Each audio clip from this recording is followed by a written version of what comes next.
great representation. It's a great representation. It's repeated history. It truly is repeated history. And I'm like, granted, no, we're not slaves. Obviously, we're not picking cotton right now, but damn near they're trying to make us a slave. Yeah. Like, what's up, y'all? Welcome back to the Peaches and Cream podcast. Hey, y'all. We're two best friends navigate life and discover purpose through sisterhood. We're back for another episode. So the other thing with the school year, because I really haven't been in the city like that much this summer. If I had some time to myself outside of going in there for work, I was out of town.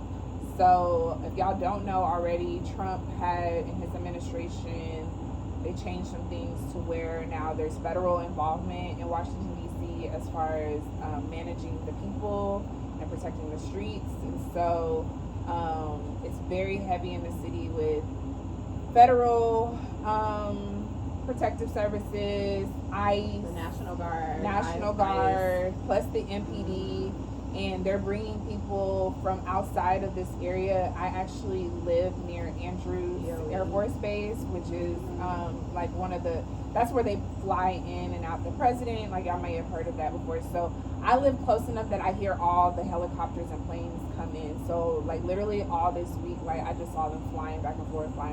Literally kind of feels like I'm in a war zone, but I know I'm not. It's just a lot going on. Cops everywhere. They're pulling people over on the highway. And so we've had to have conversation with our students because my specific school is off of a very busy street that has a lot of substance abuse, a lot of homeless population, and they're picking people up, or they pulling you over and they're trying to figure out ways to ticket you. If they can't, if you ain't got no gun on you and no drugs on you, they looking up your name. They're looking all throughout the country to see if you have any warrants or tickets that you haven't paid, and they scooping people up left and right. It's very uncomfortable. And it's uncomfortable, but beyond that, we have to think about the population that they're targeting. Yeah. This population is a black and brown community, so we're talking our students. I work at an all black and brown for the most part. We have a sprinkle of others, but I'd say 98% of my student population is black and brown. I've had my students already tell me that they were just chilling in their neighborhood, and boom, here they go. Here are the feds popping up, searching them for no reason. We're talking a 16-year-old getting searched for no reason just because they're trying to go to the metro, or they're just out with their friends, or whatever the case may be. Out being black. Just out being black. And so I'm having to have conversations like, and I hate to say this, but you have to kind of like not look suspicious. Yeah. Take the hood off. You can't wear your scully everywhere. Don't wear the scully. Take the hood off. Just look like you are up to being a good law-abiding citizen. I'm telling you, I literally drove home because we went out last night and we were in the city, like I guess like uptown, and so it was about a 25-minute drive. Usually, girl, on a late Saturday night, windows down, music blasting. I'm chilling. I literally was driving like this, and we were on the phone with each other. I was like, yeah, and just put your blinker on. And then we saw, like, we were just sitting in the car for maybe 15 minutes. We're sitting in the car chopping it up. Oh my gosh. At least 20 officers just driving by. So I started getting paranoid. I was just like, I think we should just go ahead and go, because y'all know we from Texas, so I'm already used to like not having the best relationships with cops, or like not expecting like they're gonna be my best friend or whatever the case may be. But since I moved out here, I feel like it's died down. Like my anxiety and fears around cops has died down, because they typically don't focus on I guess their focus is more so on like terrorist attacks. It's heavy crime. Yeah, heavy crime in DC. So they don't really be worried about like if you speeding or if you got a little weed on you or whatever. So I've really been chilling out, but like for the first time last night, like I felt my body just like, I felt tense. Like I couldn't get home fast enough. And then to be like, usually we'll let each other make home. We may not tell each other every time, but it was like, let me make sure I let her know I made it home. And then I have a friend that I was talking to, and he was hanging out with his friends on the block, and we're FaceTiming, and then next thing I know, he flips his camera, and it was like 15 cops like surrounding him. So then I'm like worried about him, like, please let me know when you make it home, because he looked like what they're looking for, basically. But his lifestyle is not that whatsoever. So it's just very disappointing just to see like America taking steps backwards, but also at the same token, I feel like this is America. It is. Like, Putting us take it there. in the prison systems, they want to give you a record to keep you confined so you can never excel and do great things in your life. It's all a systematic way of keeping black and brown people confined, and they can never grow and live the quote unquote American dream. Yeah. I'm like, you're making it so hard for people to make money, to pay. The economy is so fucking high right now. For real. Everything is so expensive. It's so expensive. And then your main focus, sorry, I'm not trying to get political, but the main focus right now is putting the National Guard. Like, that shit has nothing to do. And then might I add, the crime rate was down. The crime rate went down 43% in DC. So Yeah, what are you it wasn't saying? necessary. It was never necessary. What we needed was more services and support for the youth, you know, getting them so that way they're not out in the streets just hanging around. We need to have better gun control. Why does everybody have access to getting a gun? Like, it's the little stuff like he's not worried about that whatsoever. And then to top it off, you're cutting grants to help provide resources to the homeless population, to the mentally ill. So when you're trying to tell these homeless people they have to get off the street, which if you've ever been to DC, you know it's a huge homeless population. They do have a lot of shelters and resources in the city, but some of these people that are homeless, DC has been their home for years, and they really don't mind being homeless. I'm only saying this because I worked with the homeless population when I first came out here, and it was very shocking to me to see how a lot of them really are very comfortable. Like, this is the lifestyle that they've created for themselves. I think it's less stress though. It's less stress. You know, personally, if I wasn't such a luxury girl, I probably do the same thing too. So I ain't gotta worry about too much. Ain't gotta worry about too much. But now you have people, these are outside parties that don't know the culture of DC that are coming in. And I'm like, well, I don't know if this is a good or a bad thing, but DC most of the time smells like marijuana. Like, that's just kind of like the culture out here. Like, it's a part of their culture. So I feel like them to come out here and start trying to like ticket and get them for marijuana. Like, there are also medicinal effects of marijuana, and some of these people, like, they have severe PTSD out here. It's like all these crazy things, and y'all are criminalizing them now. I'm like, y'all, first of all, about 10 years ago made it legal. Like, when we go into the dispensaries, I see the people that are working in the government in the dispensaries. Whites, Asians, Indians, of course black people, we be in there. But y'all only want to worry about arresting and dealing with the black people who have marijuana on them. So I don't know. I'm moving out the country. Yeah, long story short, I'm getting the food. I'm moving out the country. And then I saw the it's like a professional way of racial profiling. Yes. That's exactly what it is. And I think coming from Texas, I have been, in the weirdest way, racially profiled. But let me explain. So I used to have a white, what's that? Camaro. I had a white Camaro. It had super dark tint. I'm talking like 5% tint. You can't see up in my window. So yeah, I had the super dark tint. Mind you, I'm from Texas, so it's essays and it's black and Mexican, you know, in certain areas in Texas as well. So I already know I would get pulled over all the time, y'all. I would get pulled over because I would go visit my mom, and she lives in like a little bit past Mesquite area. And so every time I would go visit her, I would get pulled over at least once a month. And so every time I would roll my window down, they would be like, it's shocking to them, like, oh. And they'd be like, no worries, you're good. They would let me go. But I know something in my spirit is like, if I was a black man or a Mexican man, that would not have been the same story. And then the thing is, I was not speeding. I was not doing anything illegal. So they were actually pulling me over for no reason. You were in the car with me one time. Remember I got pulled over for no reason? It was like, it kept happening. It kept happening, yeah.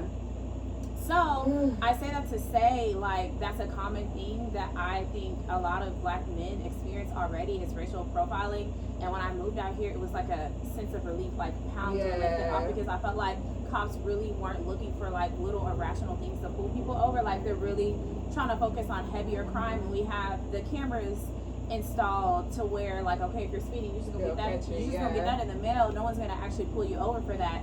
And so to see that they're literally out on the streets, like, searching for anything to put you away is insane to me.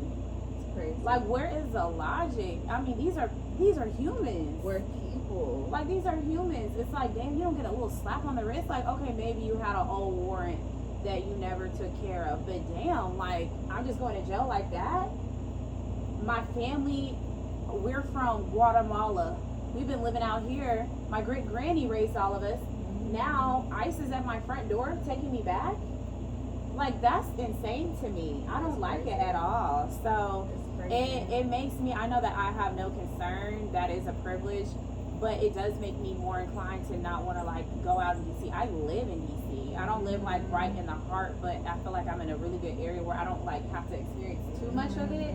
But even still, like, they were in the block over from where I live, the whole National Guard. So nothing is really safe right now. And so it's just like, damn, if you know you got your black ass at home. If you know you got some stuff that you haven't taken care of, please stay at home. Stay at home. Go to work and go straight home. Don't be speeding. Don't be doing nothing reckless. Yeah. Take care of your business because it's just not worth it. It's not whatsoever. And I hate talking about politics. Me too. Like, it's not what I really was about. trying to avoid even like facing this whole thing that was going on because people were reaching out to me like from back home and things like that, checking. I'm good. Until last night, I was like, oh my god, like this is real. This is really happening. And I mean, they actually had the National Guard come speak to the school counselors for the district, and they were pretty much just trying to like reassure us that like if we come into your schools, like your students are safe and things like that, because like there's a huge not immigrant but refugee population like on the north side of DC, and so a lot of the counselors just have concerns like, you come into our building, are you going to snatch up our students? And so he had brought us lunch to try to like win us over and things like that, but he was a black man and he's from DC, and so he was pretty much just saying that like when it comes to like at least the National Guard and MPD, a lot of them are from DC. So he's like, I can't tell y'all what they do, but he said when they're outside of their uniforms, they are making sure that they're taking care of the community or trying to look out. It's really the ones that are not from here that are coming in with their own vendettas or whatever the case may be, and using their power to scare people. But I will say about DC and DC's people, they are so resilient. Like, they know politics, like they know the law, and even the ones that probably would look like a YN, like got a little gangster feel to them, because they wear locks out here and things like that. That's usually how they try to assume that somebody But they be really woke. But they be so woke, they be so knowledgeable. So if you're watching some of these videos that people are recording, like, you can hear them listing their rights, and knowing that like, I have the right to sit on my block and have casual conversation with my friend, and you are not going to harass me. Like, you're not going to do that. So I'm just praying that this will wrap up soon. They said it's supposed to go into like September, but I'm just hoping that it'll wrap up soon. Cause I especially hate it for the youth. Like, it's already like, I mean, it's a city, so it's like you already don't have a lot of area for them to just go outside and be kids. But now y'all roaming everywhere. So I have people that I work with that have told me like they just been keeping their kids inside all summer. Like, and then there was a lot of they were saying with the summer youth employment program, a lot of youth didn't participate in it this year. Crime gonna go back up for sure. Yeah, because that's the thing that they don't want to discuss. A lot of the crime is actually from the youth in DC, and we know that you have to keep kids engaged and busy and doing positive things, whether that's allowing them to make money, because a lot of them feel like, oh, I have to provide for my mom or my granny or whatever case, so they start going out doing illegal stuff, or oh, my granny needed this, so I stole a car and I drove over to blase Anacostia to get what my granny needed. It's like, let's provide ways so that they don't have to do that. So if they're locked up in the house, that's when they start doing irrational behaviors. At least and help them with those basic needs. Yeah, and I mean, I can get real political, but I'm not, because then it goes into the mayor, and that's a whole nother story. That's a whole nother story. So, that's a whole nother story. Yeah, make DC a state, that's all I can say. Yeah. Make DC a state. Yeah, because they just smooth came in and took over. There's no type of... He probably don't even be here half the time. Maybe he probably in Delaware right now, or out the country. He makes sure he ain't back in New York. Here. Yeah, he know better. Like, this nigga got a whole felon and still. That's the crazy part. I'm laughing because it's just like, sir, you're a felon. And you over here looking for people. Oh, okay. Okay. That's what's up. That's crazy. It is. But enough of DC. We still love it. Yes. Regardless. 5 years in a game. Yeah, with all of the mishaps and the laws running around trying to get us, we still surviving. So Yes. thank And I y'all. love that we're making an impact within this by showing up every day at those schools. I think that's the full circle. It's like, you know, the things that we're teaching, whether it's teaching them how to read, so that way they can read the law. So that way they can, you know, whether it's me just being a listening ear for whatever they're going through. I just thank God that He's using us in that way, because I didn't realize that was why I was going to be out here. But you know, I was going to be here during the season. But like, not sure what I thought I was going to be out here doing. I don't know. But I don't think it was this. Not saying No. it's bad, but I just never expected I'd be teaching. Definitely wasn't expecting all of But this it is that beautiful. came with it. Like, we are making a difference. yeah, So we're making it. that's why I say that I have to continue to do it with integrity, because it's easy to lose sight on the real purpose. Yeah. And so I know that this is my purpose, even if like we all have a purpose, so it's just a matter of like how are you using your purpose in that particular season. Yeah. So this is my season of giving back to the community, Yep. making sure that my kids are literate, and like you said, they can read, they can write a little bit. They may not be the strongest, but at least they can type up some stuff. Yeah. You know, create a business plan for themselves. That's how they get over on you. That's how, you Yeah. know, you get yourself caught up in a case because you couldn't even read to understand what was happening. Literally. So I know that this is all with good intentions, and it's just a matter of like continuing to keep going and continue to keep pouring into these kids and being a mentor. That's really it. Keep being a mentor, sister. Yeah. She got day one tomorrow, y'all. Which is with the Yeah, day one is coming up. But that's what it's about. That's the why. As long as you keep the why in front of you, it makes it all worth it in the end. It does. Yeah, I think that's our spill for this week. Yes. So we will catch y'all next time. Just be on the lookout for the next drop. Every Sunday. Every other Sunday maybe. We're gonna try to eventually get to every Sunday, but y'all just bear with us. We've been doing every Sunday for the past. We skipped the Sunday. We skipped last Sunday. We did? No, we dropped an episode.